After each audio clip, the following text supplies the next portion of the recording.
This is my 1969 Fiberfab Jamaican kit car, and this is a 1995 Mazda Miata. Today, we're going to see if they can make a baby. If you've watched my channel before, you've definitely seen the Jamaican, because it's usually in the background of my shots or being rolled around the workshop to make room for other projects. But I wouldn't say it's a particularly well-known car, so I figured I'd give you a quick rundown on its history. The Jamaican is a kit car that was made in the late 60s by American manufacturer Fiberfab. It was designed to look like the Lamborghini Miata of the time, but in my opinion it looks a lot more like the Ferrari Daytona, which certainly isn't a bad thing. Now my Jamaican was actually a gift from my old trumpet teacher about 15 years ago.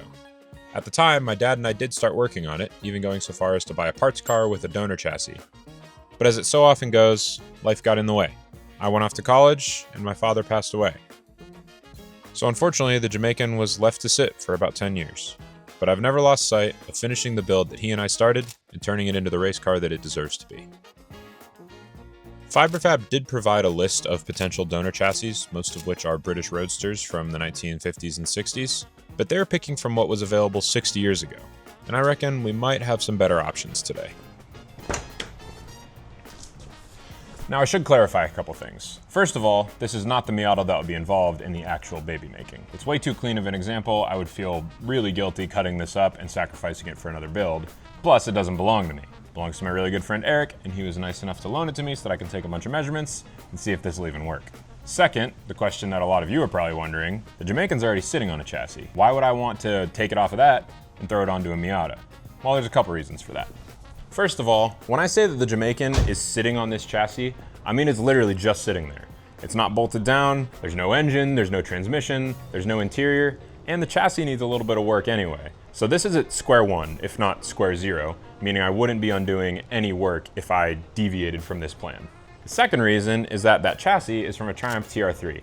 There's nothing wrong with that. The TR3 was a great old British roadster. I love old British roadsters. I've got a Triumph TR6 myself. But despite having a cult following and some aftermarket support, I certainly wouldn't say the TR3 is a massively popular platform. What is a massively popular platform is the good old Miata. If there's something that you want to do to customize one of these, someone else has wanted to do it before, and there's almost definitely a part for doing it. There's even a few V8 swap kits on the market. Could be fun, I don't know. But all that to say, it would be nice to have an extremely popular platform with a ton of parts available sitting underneath this thing so that I know if I need something, it's out there. Of course, this will come with its challenges. The Miata is a unibody. That means I can't just pluck this body off the frame, throw this body on there, and then Bob's your uncle, we have a race car. It's gonna be a bit more complex than that. So there are definitely gonna be things to navigate, and today we're gonna start seeing exactly how navigable those things are gonna be. Let's get to it. Now if I do go this route, I think I would be the first person to ever do so with a Jamaican, but I certainly wouldn't be the first person to do a body swap of this nature with a Miata. For example, Casey over at Casey's Customs is currently doing a 911 swap onto a Miata platform, and that series was actually part of the reason I wanted to explore if this would even be possible in my scenario.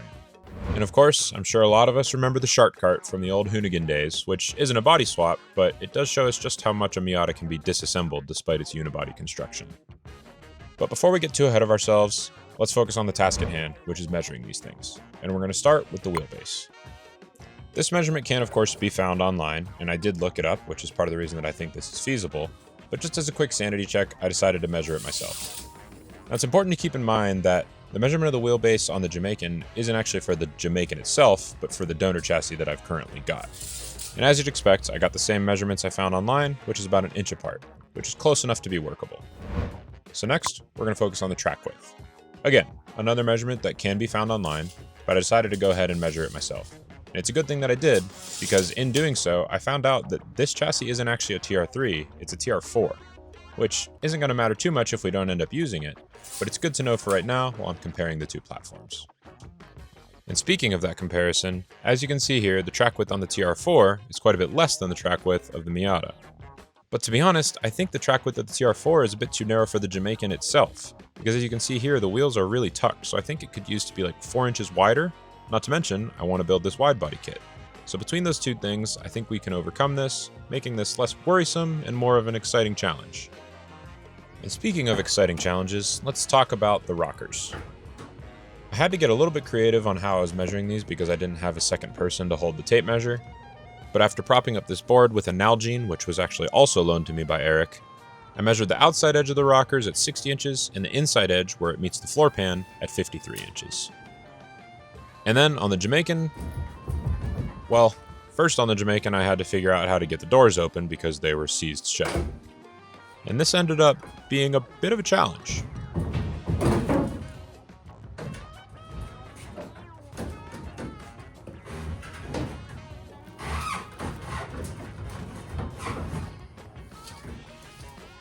But once I outsmarted the doors, I got an outer measurement of 53¼ and an inner measurement of 49. Now looking at these two next to each other is again a little worrisome. But what is interesting is this. The outer dimension of the Jamaican rocker panels and the inner dimension of the Miata are almost exactly the same. So I'm wondering if I might be able to attach them right at that point, and then once I take the outer skin off the Miata rocker, I can use that as a jumping off point for the side skirts I want to build and sort of cover up that seam. Now I did make one pretty foolish mistake while I was measuring everything, and that is that I didn't realize the body on the Jamaican had shifted pretty far forward while I was moving everything around. Ideally, it should be a couple inches back so that that wheel is centered in the wheel well. Unfortunately, I didn't notice that until I was watching all of this footage back, but I have adjusted my notes to reflect that that should be pushed further back, and I'll be presenting the updated measurements in this video. Okay, I've got some other things to measure, but for now, I'm gonna go ahead and pull this one forward so that I can line up different segments of the vehicles and see how they compare just visually. So I'm gonna start by just getting the wheels lined up with each other and then see, if the firewalls are still similar, if the cockpits line up, so where the seating position is gonna be and whatnot. And then that'll give me a good visual idea, even just looking from the side of how things line up. And then of course, I'm also gonna take some measurements so that I can have it in numbers. But for now, let's get this pulled forward.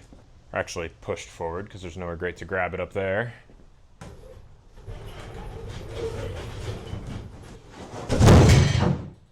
That's good.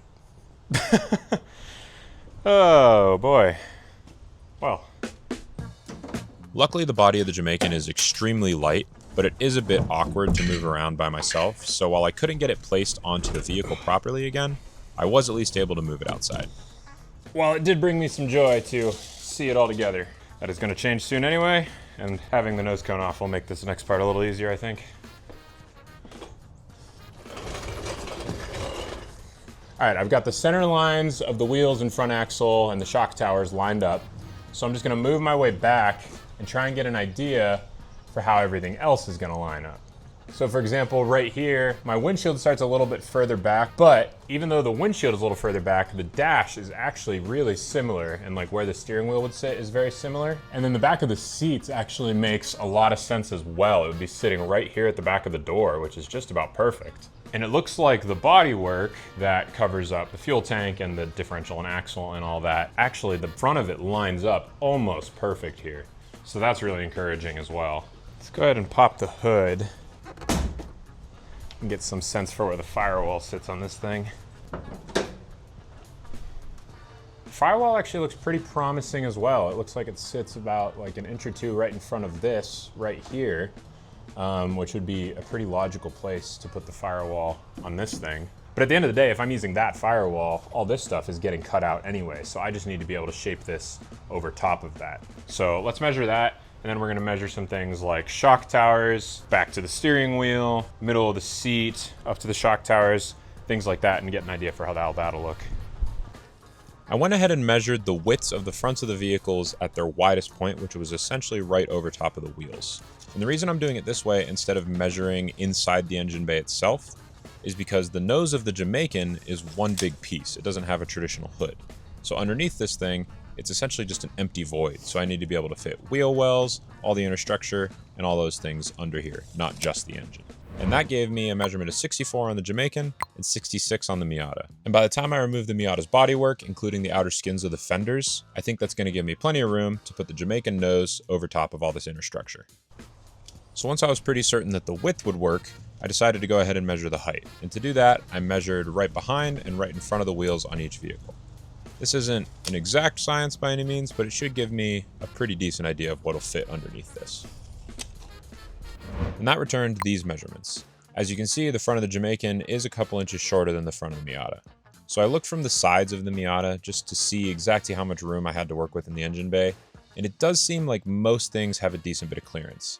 However, right where this bump is in the original Miata hood, I'll probably need to build a custom hood scoop of my own for the Jamaican, which I don't think is the worst thing. So while it's hard to say for certain at the moment, I think this is going to be navigable, but definitely challenging. Next, I tried to get some rough measurements from the top of the shock towers on each vehicle back to where the steering column would exit the dashboard. And this is important because even if everything else, like the wheelbase, the track width, all that, lines up, your seating position and the steering wheel position also need to line up. So I did my best to measure this on my own, and I got 35 inches for the Miata and 38.5 inches for the Jamaican, which gives a difference of 3.5 inches. However, the shock towers on the Miata are set back a couple inches from the center of the wheel, and the TR4s are right over the center of the wheel. So if you account for that, I think the difference is more like 2 inches. Then a similar measurement that I took was from the firewall back to the front of the backrest on the seats in the Miata. Of course, I couldn't do this in the Jamaican because it doesn't have seats, but I did transfer over the measurement that I got on the Miata, which is about 54 inches, over to the Jamaican just to see if it looked right, and it did. It pretty much put the seats right at the back of the door, as I had seen earlier when I looked from the side. Next, I moved inside and I measured the width of the dashboards on each vehicle. Now, as expected, based on all the other measurements I had taken, the dashboard on the Miata was wider, at about 49 inches compared to the 45.25 inches of the Jamaican's dashboard.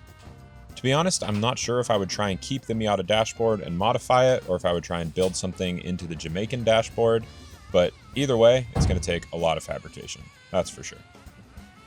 After that, I measured the total width of the seats in the Miata at their widest point, and that measured about 46 inches. So then I went over to the Jamaican and I measured the internal width between the door cards, and that gave me 46.75 inches, but if I removed the door cards and built something custom instead, I could widen that to about 50 inches. So I should have just enough room either way, but I would like to have that extra elbow room, so I'll probably try and go the custom route with the door cards. Once I was fairly confident that the internal width was going to be sufficient, I checked in on the height. Now keep in mind that in this little test that I'm doing here, there's no seat, I'm not wearing a helmet, and there's no roll cage. 3 things that I am going to need. Even if I'm like leaned back, which is probably about how my seating will be, that is not much room. So, I'm gonna have to be, no matter what we do, I'm gonna have to be sitting basically on the floor pan. If we can get me a bit more forward and leaning back more, then that certainly helps. And I still have a perfectly good field of view. This is gonna be a problem no matter what. It doesn't matter what chassis we put it on. This is just a very small vehicle, and I'm 6'2", not to brag. So this was always gonna be a problem with this vehicle. I don't think the Miata is gonna change that. That's just something we're gonna have to navigate no matter what we do. Like Past Me just said, this is going to be an obstacle regardless of the donor car, but I did decide to go and measure the seats on the Miata with some help from my dog. You gonna help, Goose? Come here. What do you think of this? We'll get a thinner seat. Plop it down on the floor, huh? It's like 7 or 8 inches off the floor, it looks like, so we've definitely got room to go down with a racing seat. I'd say we've got some good news and some, let's say, challenges based on all the measurements that we took here. So I decided to sit down, get out my notepad, jot down some thoughts, and think about whether this was even going to work. But before I get to my conclusions there's one more thing that I wanted to do. When I asked Eric if I could borrow the Miata for this video, he said yes without hesitation. But he did mention that he hasn't had a chance to wash it yet this summer. So I decided I'd go ahead and give it a bath as a thank you for letting me borrow it. And while I'm doing that, there's one other thing that I wanted to talk about. And that's that I know this video has been a lot of measuring and talking through things and not actually building anything. And while I would love to have started building the car in this video, I wanted to show this part of the process first. Because so often when I watch series like this, it starts with the person immediately cutting up a car so confidently, like they already know that it's going to work. And it's quite likely that they do, because they're probably a lot more experienced than me. But it does make the whole thing seem really, really intimidating. So I'm hoping that by showing my entire process, mistakes and all, from the very start with measuring all this out to the very end, ripping this thing around a track, it'll prove that a complete amateur like myself can take on a project like this and see it through. And hopefully, it'll inspire some other people to do the same. But for now, let's all just appreciate this nice sparkly Miata together, and then I'll get into my conclusions regarding the viability of this entire swap.